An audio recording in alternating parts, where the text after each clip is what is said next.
Hey, it's time for another edition of Bacon in Your Jammies. Today we are still on our apple kick because we have had this bountiful harvest of apples.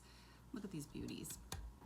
My trees are bare now. A few at the very, very top that maybe the squirrels or they'll fall down for the deer, but we have just enjoyed these apples, just eating them, and it's just given me time to take pause to just be grateful for this time of fall and for harvest. Last weekend we were down in southern Minnesota with my son and his wife and our granddaughter, and we passed through so many cornfields and soybean fields and sugar beets, and everyone, all the farmers were in their field harvesting, and it just really made me grateful. Just grateful for the farmers and grateful to our Lord for just bountiful harvests on many fronts. So here are my beautiful apples. We're going to make apple bars today. Apple bars are like, well, they're kind of like apple pie, but you make them in a big jelly roll pan, and they get frosted with powdered sugar frosting, and they're really, really yummy. Old recipe.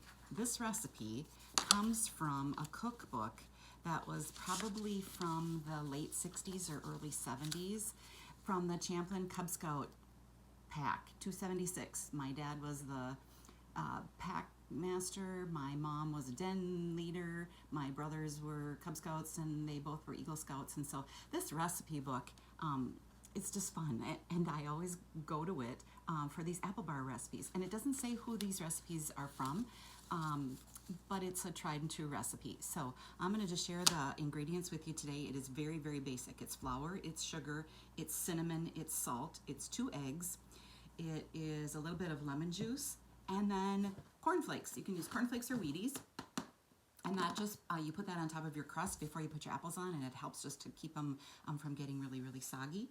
And in butter, or the recipe calls for shortening, and I use butter, and then apples. And I have prepared up, it calls for 6 to 8 apples. With these big apples here. Some of my apples were fairly small. I think I ended up using about a dozen apples. You want it to be about 6 to 8 cups, really, of apples. And I used my apple core slicer and peeled them up and sliced them up, so that I've got these lovely apples. And then I put my teaspoon of lemon juice on this, and then we're going to add to this, for our apples, we are going to add just a pinch of salt, 1/8 of a teaspoon, so just a tiny pinch of salt in there. And then a cup of sugar,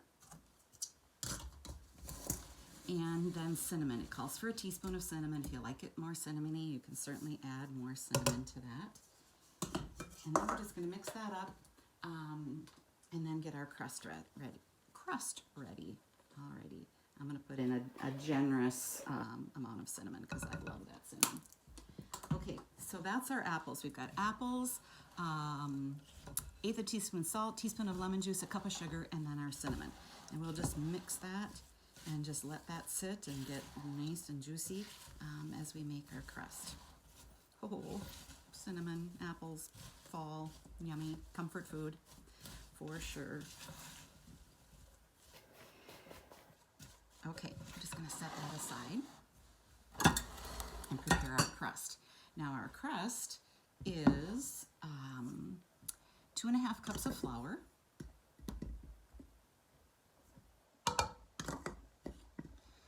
and 2.5 cups,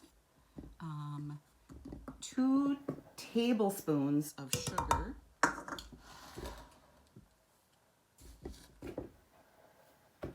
teaspoon of salt, really basic stuff here, teaspoon of salt, and then a cup of shortening. Now I've taken 2 sticks of butter and I've cubed it up, and it's cold. I want it to be firm, not mushy.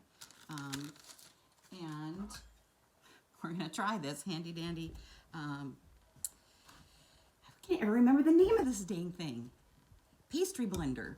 All right, we're going to just cut that shortening into the flour. And then I have in my measuring cup, I have 2 egg yolks, and then you add enough milk into the 2 egg yolks, and save your egg whites because we're going to use those on the top.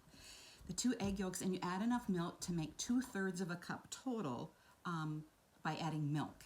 So we've got our flour and shortening here. I'm just getting that kind of started, and then we're going to add in that milk and egg yolk.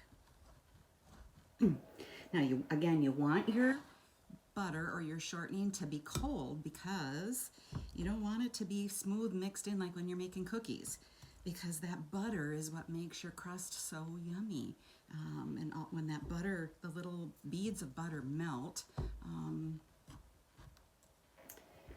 when you're baking it, that's what makes your pie crust fluffy.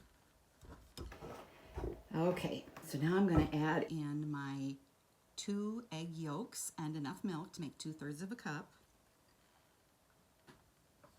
And we're just going to mix that together. Now, this crust, we're going to divide it in half. We're going to roll it out, and we're going to put half on the bottom and then half on the top. And you make this in a jelly roll pan, so like your biggest cookie sheet. I have like a half sheet pan that's perfect for this. So we're gonna mix our crust here, get our morning workout, get this nice and mixed together. Then after we roll out this crust, we're going to line it with a cup of crushed cornflakes. So I took my cornflakes and just put them in a baggie. I haven't done it yet, but then I'm gonna take my rolling pin and I'm gonna smash them. So you just want those nice and crunched up. And then you spread the apple mixture on top of that. Then you put the crust on top and you bake it. Well, before you bake it, you put the egg white. You brush egg whites on top of it, and then you bake it. And then when it comes out, you frost it with a little bit of powdered sugar frosting. Oh, really yummy. Okay, so this is coming together really nice. And now I have my rolling pin, and I'm going to roll this out half at a time. So I'm going to take this and now use my hands and kind of finish combining it together. And I'm going to take half of it and roll it out.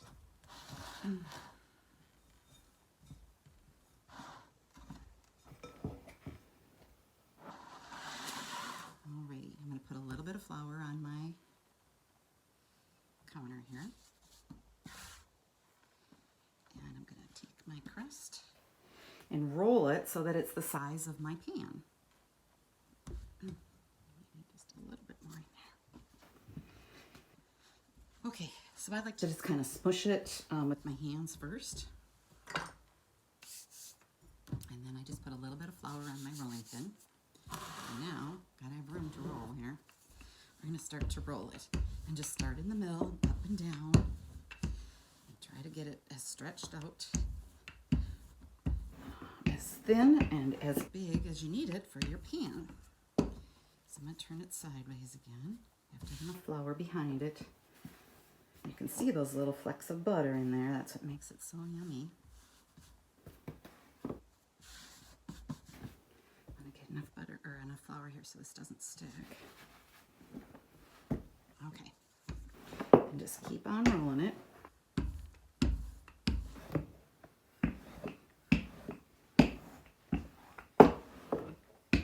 Into a big rectangle. Whoop.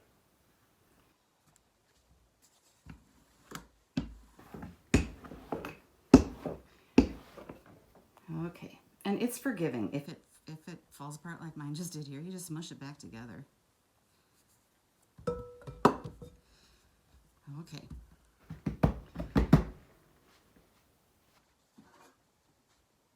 Now here's the pan that I'm going to use.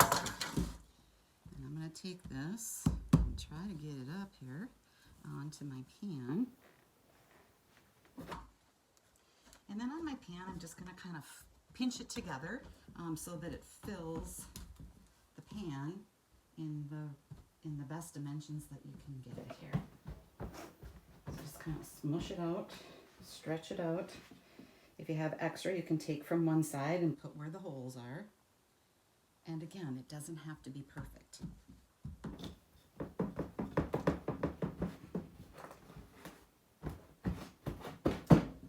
Okay, so got the crust on the pan. That's the top, or that's the bottom. Now we're going to do our cornflakes. So I've just got this in a Ziploc bag, and I'm going to get the air out here. Take my hand out here a little bit, but then I'm going to take my rolling pin and just kind of smush it down. Crunch those up and make crumbs. Okay. They don't have to be super fine. And then you're just going to sprinkle this on the top of that crust.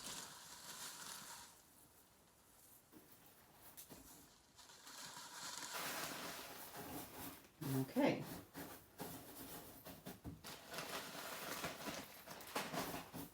Now we're going to put our apples on. Okay, so we have our apples all ready to go here. I'm going to give that just another good stir, and it got nice and juicy. And you want some of that juice. You want to put all that juice in there, and that's what the cornflakes help to keep your crust from being really soggy. Okay, so now, oh my gosh, this smells good. I'm going to just spread this over the crust and the cornflakes.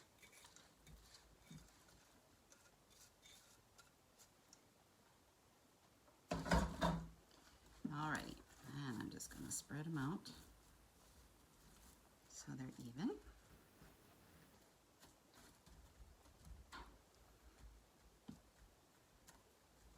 I may have a little bit excess of apples here, but I like my apples.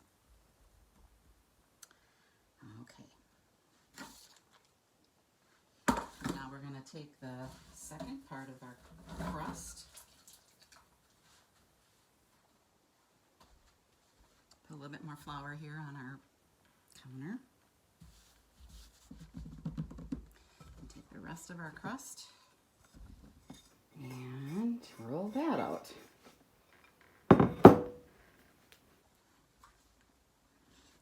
Lots of little pieces there, so we're just gonna kind of knead that together so that it's all good to go. Okay.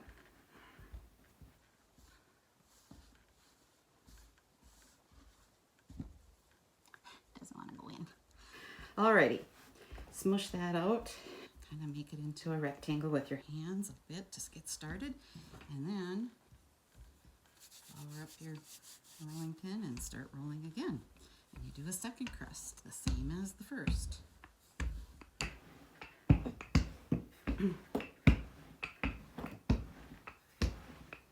Now, could you use a prepared pie crust for this? Sure. This is really pretty easy, and it's good.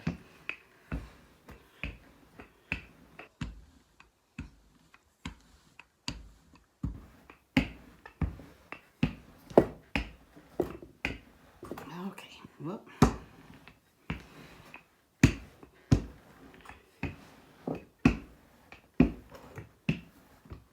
Oop. It's a little sticky today. Okay, got it about the size that I want it. And now I'm just going to take that, fold it in half, and lift it up and put it on top of my apples here.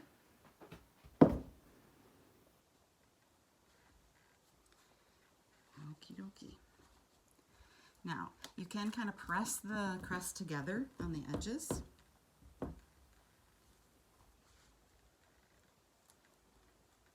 I don't have enough to actually crimp it because I have so many apples in there. Okay, so there's my crust, top and bottom, with the apples in the middle. And then lastly, I'm going to take my pastry brush, or my basting brush, whatever this is, and I've got my 2 egg whites that I saved from when we cracked our eggs and we used the yolk for the middle. We're just going to paint these egg yolks on the top of this, and that will just make that crust really nice and golden. And then we're going to bake this at, it says 325 to 350. I would bake it at 350 for an hour. And so there you have it. I am going to pop this in the oven, and I'll come back and we'll finish it up with that powdered sugar glaze. apple bars are out of the oven, and oh my gosh, I wish we had smell-o-vision here because they smell so delicious. So you don't have to let these cool before you frost them.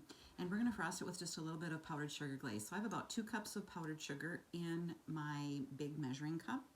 And I'm gonna add in a teaspoon of vanilla. And then I'm gonna add in just a little bit of milk at a time. So I'm gonna add in a couple, maybe a tablespoon or so at a time. And we're just gonna keep mixing that until we get to a fairly thin glaze.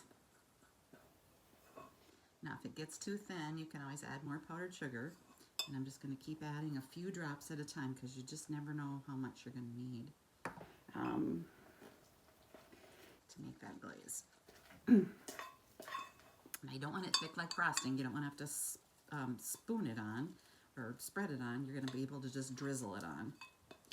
So we're getting fairly close here. I've got a probably... I think I'm going to put in the whole quarter of a cup. All right, I'm just going to mix that up. And I want it to be pourable. And because they're hot, it's going to melt on there. Alrighty, this looks perfect. Alrighty, so just have that mixed in. And then I'm just going to take my measuring cup and just pour this